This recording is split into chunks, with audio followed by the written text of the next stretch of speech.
Yarın birinci yıl dönümü. Barış ve Demokratik Toplum Grubu bundan tam bir yıl önce Barış ve Demokratik Toplum süreci çerçevesinde 30 kişilik bir gerilla grubu tüm dünya kamuoyu önünde Türkiye'ye karşı silahlı mücadelenin sonlandırıldığına ilişkin adım attı. Tarihi bir adımdı. Ancak gelinen aşamada Türk Devleti'nin böylesi bir tarihi bir adama benzer bir yaklaşım içinde olmadığını da gördü. Dünya kamuoyu da bunu yakından takip ediyor. Bir yıl geçti ve gerillanın geri dönüşünü sağlayacak hiçbir adım atılmış değil şu ana kadar. Bir kez daha hatırlatmak gerekirse gerillanın attığı bu adımın taşıdığı önemi ve iktidarla devletin bu ana kadarki yaklaşımını nasıl değerlendiriyorsunuz? Tabii aslında bugün 10 Temmuz ve 9 Temmuz'da yani silah yakma töreninden 2 gün önce Sayın Öcalan'ın adada bir videolu mesajı da olmuştu. Üzerinden bir yıl bir gün geçmiş durumda. O videolu mesajda Sayın Öcalan programın demokratik toplum, stratejinin demokratik siyaset ve temel taktik olarak da bütüncül hukuk çağrısını yapmıştı. 27 Şubat açıklamasına çok paralel bir şekilde hukuksal düzenleme bir hukuk düzeninin olmazsa olmazı olarak değerlendirmişti ve 27 Şubat'tan aslında sonraki süreçlere de baktığımız zaman hem Sayın Öcalan'ın hem Kürt Özgürlük Hareketi'nin toplumuyla, kurumlarıyla birlikte bu sürece ne kadar istekli olduklarını, barışın inşası için nasıl gerçekten hem yapıcı hem çok radikal adım attıklarını görebiliyoruz. 27 Şubat ve akabinde gelişen 1 Mart ateşkesi, ondan sonraki Mayıs ayındaki fesih açıklaması, 11 Temmuz'da silahların yakılması ve akabinde çeşitli bölgelerden güçlerin çekilmesi birer somut adımlar, sürecin önünü açacak kararlılığı ve iradeyi Sayın Öcalan'ın çağrısına mutlak surette uyan adımlar olarak da değerlendirmek lazım ve kuşkusuz 11 Temmuz gününe de gittiğimiz zaman pekala yani Kürt Özgürlük Hareketi bu silahları mesela başka bir yöntemle de bıraktığını deklare edebilirdi. Fakat yakarak aslında mutlak bir beyanda bulunduklarını ve eşit temsiliyetli kadınların kurucu bir yerden eşit bir temsiliyetle silah yakma törenine dahil olduklarını, kadın öncülüğünde gerçekleşen bir sembolik tören olduğunu bütün kamuoyuna, dünya kamuoyuna da bunu duyurdular ve Kürt halkı, kadınlar, dostları kuşkusuz bir yıl içerisinde bunun önemine, bunun gerekliliklerin yapılmasına dair çok ciddi talepleri de oldu. Fakat geldiğimiz noktaya baktığımız zaman bir yıl üzerinden geçmiş bulunuyor ve böylesine yapıcı, böylesine radikal, böylesine yüksek irade gösteren bir eylemin gerektirdiği herhangi bir hukuksal değişim maalesef ki yapılmadı. Yani evet. Kamuoyuna yansıyor. Zaman zaman olumlu sözler kuruluyor. Fakat bu olumlu sözleri somut adımlara dönüştürecek, bu sözlerin kurumsallaşmasını sağlayacak veya silah bırakan gerillaların ülkeye dönüşünü sağlayacak, peyderpey gelmelerini sağlayacak herhangi bir yasal düzenleme maalesef ki yok ve bir yıl barış süreçlerini düşündüğümüz zaman kuşkusuz dünya örneklerine de baktığımız zaman barış bir günde veya bir yılda kurumsallaşacak bir mesele, bir tahayyül, bir toplumsal düzen değil. Fakat Kürt Özgürlük Hareketi'nin attığı adımlara denk, en azından denk bir adımın bir yıl boyunca hiç atılmamış olmasını bizler riskli görüyoruz. Kaybedecek zamanımızın olmadığını bir kez daha buradan sizin aracılığınızla yetkililere duyurmak istiyoruz ve bu silah yakmanın gerektirdiği yasal değişim çokça da bugün çerçeve yasanın ruhuna, sözüne uygun bir şekilde çıkarılması gerektiğini tekrar vurguluyorum. Oradan devam edelim isterseniz. Şimdi Önder Apo, Kürt Özgürlük Hareketi'nin attığı adımların süreci pozitif aşamaya geçişin eşiğine getirdiğini belirtmişti. Şimdi bu eşik halen aşılmadı. Siz de belirttiniz, herhangi bir adım daha atılmış değil. Buradaki etkenin iktidar politikaları olduğu da herkes tarafından bilinen bir gerçek. Şimdi atılan bu adımlara karşı iktidar ve devlete düşen sorumluluklar hakkında neler söyleyebilirsiniz? Ki biraz önce belirttiniz, siz de saydınız. Kürt Özgürlük Hareketi'nin attığı adımların ve tarihsel olarak daha doğrusu tarih göz önünde bulunduracak olursak şimdi Önder Apo'nun çağrısıyla hemen ardından adımlar atıldı Kürt Özgürlük Hareketi tarafından ama bunlara denk bir yaklaşım olmadı. İktidar ve devlete düşen sorumluluk hakkında neler söylemek istersiniz? Ya açıkçası yani iktidarın, siyasi partilerin, egemenin kuşkusuz bir lütuf gibi altın tepside barışı sundukları dünyanın hiçbir yerinde görülmemiştir. Toplumsal irade, toplumsal mücadele, yani özgürlük hareketlerinin, ulusal kurtuluş mücadelelerinin, kadın hareketlerinin, devrimcilerin çabasıyla, emeğiyle, büyük bedelleriyle ortaya çıkan bir toplumsal tahayyüldür barışın kendisi. Bu anlamıyla bir minnet duygusu gibi görmemek de gerekiyor. Fakat iktidarların hem Türkiye örneği açısından yani Kürt-Türk barışı açısından söyleyecek olursak hem de dünya örnekleri açısından söyleyecek olursak yani kuşkusuz siyasi partilerin meşrulaştırmak açısından söylemiyorum ama kendi ajandaları işte seçim odaklı bir gelecek tasarrufları olabilir, öteleme politikaları olabilir ki var. Fakat ben Türk-Kürt barışı açısından esas meselenin, kök meselenin şu olduğu kanaatindeyim. Yani 200 yıllık bir Kürt sorunu var ve bu sorunla çok paralel bir şekilde bir hukuk düzeni var. Tekçi, inkarcı bir hukuk düzeni var. Yani Türkiye'nin yasalarından anayasasına kadar baktığımız zaman her şeyi, bütün özneleri Türkleştiren bir bakış açısıyla düzenlenmiş, hazırlanmış bir hukuk düzeni var. Yani anti-Kürtlük üzerine yükselen bir hukuksal düzen var. Dolayısıyla ben temel öznenin bu egemenin dili ve Kürt'ü bir taraf olarak görmeyen ya da Kürt sorunu olarak tanımladığımız meselenin sadece sorun çıkartan boyutu olarak gören, çok dinamik bir toplumsal bir yaşam var, çok dinamik bir siyasal yaşam var. Bunun öznesi olarak görmeyen, pasif gören bir yaklaşımın esas mesele. Esas nedenin bu olduğu kanaatinde olmakla birlikte şunu da ifade etmek gerekiyor. Yani Kürt Özgürlük Hareketi'nin Sayın Öcalan'ın açıklamalarına, çağrılarına, manifestolarına, mesajlarına mutlak surette uyan adımları atıldı. Bütün kamuoyu bunu biliyor. Fakat hükümet ya da yetkililer hala üzerine düşmüş adımları atmış değil. Ne tür sorumluluklar düşüyor diye baktığımız zaman kuşkusuz geç kalınmış adımlar var. Yani olumlu gelişmeler de var. Parlamento çatısı altında kurulan komisyonun oluşturulması, bu komisyonun adaya giderek Sayın Öcalan'la görüşme yapması ve Türkiye siyasetinin neredeyse %90'ına denk gelen bir konsensüsle bir raporun oluşturulması, görece kısmi eksiklikler olsa da bu raporun bir yol haritası belirlemiş olması kuşkusuz bizim açımızdan ve Türkiye toplumu açısından, Kürtler açısından, Kürt Özgürlük Hareketi açısından çok önemli. Sayın Öcalan da bunun önemine atıf yapıyor. Bu önemli bir adım. Kurulmuş sözler var. Kürsülerden ifade edilen çağrılar var yetkililerin, hükümet temsilcilerinin.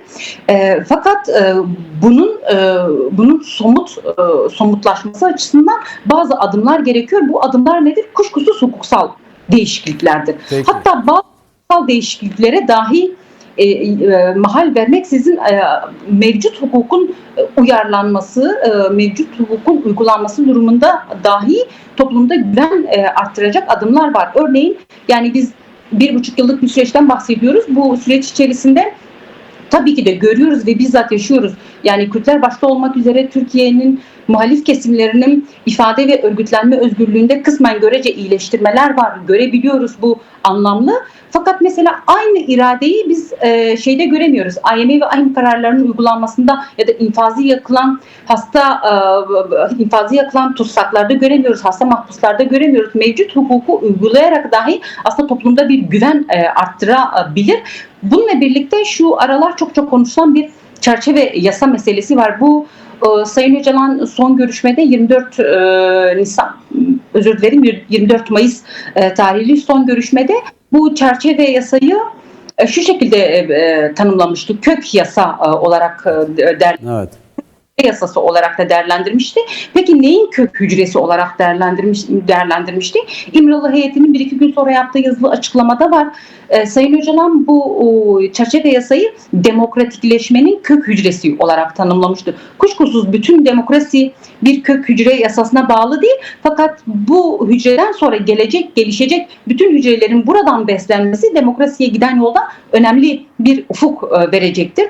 Ve bizler baktığımız zaman bu çerçeve yasa kuşkusuz yani PKK'nın varlığına dair, PKK'nın ortaya çıkışının gerekçelerine dair, PKK'nın sonuçlarına dair veya PKK üyesi, yöneticisi, üst düzey herhangi bir kategorik ayrım yapmadan bir bütün olarak varlığı yasa içine alabilecek Kürt kimliğini ve bu kimliğin yarattığı siyasal hacim ve siyasal çapın aslında yasa tanımına, yasa içine alınması olarak da ifade edebilirim. Değerli Akipa, şimdi tam da bu konuda Önder Apo'nun kök yasa dediği ve şu anda çerçeve yasa meselesi, işte önümüzdeki günlerde meclise geleceği yönünde bilgiler paylaşıldı. Yanı sıra iktidar kanadı da bu yasa, çerçeve yasanın da hazır olduğunu belirtti ama henüz kendi ortağı dahil, yani MHP dahil hiç kimseyle paylaşmadığı da biliniyor. Özellikle DEM Parti ile de bu konuda herhangi bir paylaşım yapılmadı. Şimdi oldu bittiye getirilecek şeklinde eleştiriler var iktidara bu yönde. Yani bu çerçeve yasaya ilişkin kapsayıcılığı konusunda sızdırılan bilgiler var, manipülasyonlar var ya da ne bileyim böyle bir tansiyon ölçme şeklinde bir politika da yürütülüyor. Esasen 11 Temmuz'da 2025 tarihinde 30 gerillanın attığı adıma denk bir yasa, nasıl bir çerçeve yasa olması gerekiyor? Yani kapsayıcılığı konusunda, içeriği konusunda, çünkü kategorize edileceği yönde de bilgiler paylaşılıyor. Yani evet, kamuoyuna yansıyan bazı olumsuz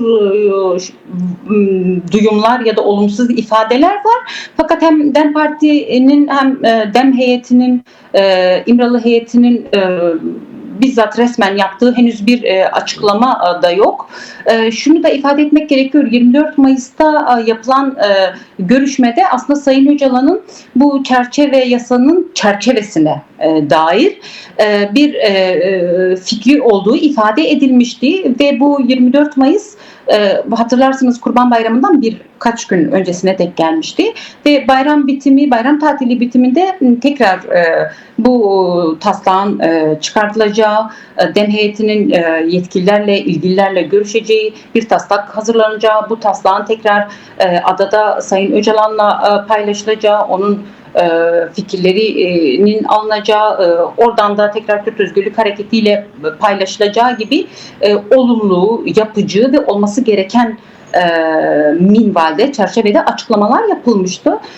Fakat 24 Mayıs'tan çok uzun bir süre geçti. Bu süreye kadar, bugüne kadar henüz o beyanlara denk, o ifadelere denk bir adım atılmış değil ve Sayın Öcalan hem 24 Mayıs'taki görüşmede hem ondan önceki görüşmede ki beyanlarına da baktığımız zaman evet, bu yasa yani Kürt kimliğinin, Kürt varlığının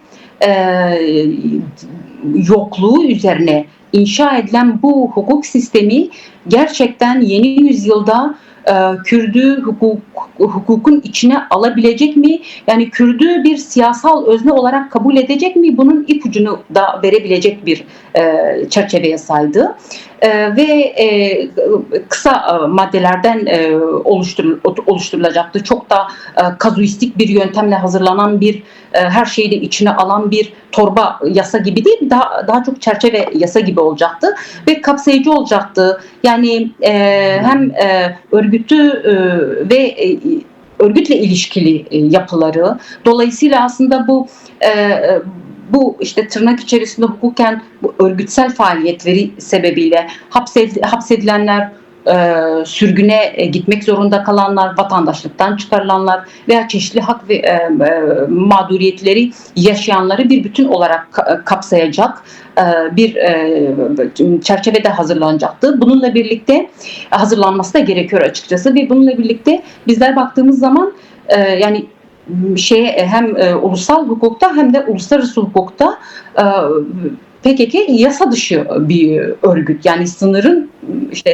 yasayı bir sınır olarak kabul edersek sınırın bir bütün olarak diğer tarafında yer alan bir hareket olarak tanımlanıyor. Dolayısıyla yasanın diğer tarafına geçirilmesi açısından herhangi bir kategorik ayrım yapmadan tırnak içerisinde suça bulaşmış, suça bulaşmamış, az kalmış, çok kalmış, deneyimi azdır, deneyimi çoktur, üst düzeydir, alt düzeydir, yöneticidir veya üyedir gibi kategorik ayrımlar yapmadan bir bütün olarak örgütsel varlığa dair tanımlamalar yapabilecek ve bu sonuçları açığa çıkartabilecek bir çerçeve yasa olması gerekiyordu ve öyle sanıyorum ki 24 Mayıs olsa gerek. O görüşmede de ya da ondan önceki görüşmede olabilir. Sayın Öcalan'ın suça bulaşmış, bulaşmamış gibi kavramları zorlamanın da bir anlamı yok. 20 yıl örgütün içerisinde kalmış birinin şunu yapmış, bunu yapmamış demenin bir anlamı yok. Bir bütün olarak aslında meselenin esasına odaklanılması gerektiği söyleniliyordu. Bununla birlikte bir barış ve demokratik toplum sürecinden bahsediyoruz. Akan bir toplumsal hayat ve siyasal hayat da var. Dolayısıyla bu yasadan beklenen tırnak içerisinde verimin alınması için kuşkusuz da bir belirli bir süre aralığında yürürlükte olması ve uygulanması gerekiyor. Ve en önemlisi bu yasa, bu çerçeve yasa yani Kürdün devletle olan ilişkisinin en can alıcı noktası olarak dediğimiz isyan kapsamında hazırlandığı için kuşkusuz bu isyanın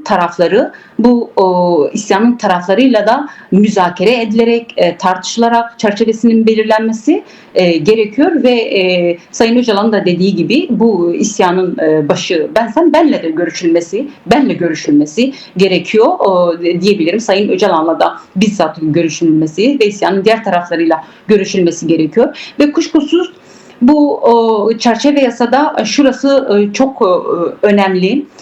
Yani çokça hukukçular olarak aslında 2014'ten beri dile getirdiğimiz umut hakkı meselesi var. Temel insan hakları rejimi kapsamında ve bir hukuk devleti, bir demokratik devlet olduğunu iddia eden ve bu yönlü ulusal ve uluslararası metinlere imza atan Türkiye Cumhuriyeti'nin bu hakkı amasız ancaksız süreçten bağımsız bir şekilde, süreç öyle veya böyle gitse de bu hakkı zaten uygulaması gerekiyor. Bu süreçten bağımsız yani hiyerarşik bir sıralama oluşturmuyorum kuşkusuz. Süreçten müstakil, bağımsız bunu uygulaması gerekiyor. Fakat böylesi kadar belirleyici bir sürecin içerisinde Öcalan'ın toplum süreci var. Özgürlük Hareketi'nin, Kürdistan halklarının, Kürtlerin her defasında sokaklarda, alanlarda, mitinglerde, medyada veya farklı boyutlarda, parlamentoda dahi Sayın Öcalan'ı baş müzakereci olarak ilan. Dolayısıyla Sayın Öcalan'ın aslında yani 52 yıllık bu yürüyüşünü dahi düşündüğümüz zaman, İmralı öncesi ve İmralı sonrasını dahi düşündüğümüz zaman Sayın Öcalan'ın kuşkusuz politik, toplumsal, örgütsel bir doğal statüsü var zaten. Bu baş müzakereci örgütünün ve toplumunun ona verdiği bir statü. Fakat biz bu barış ve demokratik toplum sürecinin başarıya ulaşması açısından dünya örneklerine de baktığımız zaman Sayın Öcalan'ın var olan bu statüsünün hukuken resmen tanınması ve bunun da çerçeve yasa kapsamında alınması gerekiyor. Dediğim o herhangi bir kategori yapmadan bu çerçeve yasanın hazırlanması gerektiği cümleme kuşkusuz Sayın Öcalan'ı da Sayın Öcalan'ı da kategorileştirmeden bu yasa kapsamına alınması, statüsünün bu yasayla belirlenmesi sürecin barış yeniden Kürt-Türk kardeşliğine ve Kürtlerin özgürlüğüne en büyük faydayı sağlayacaktır.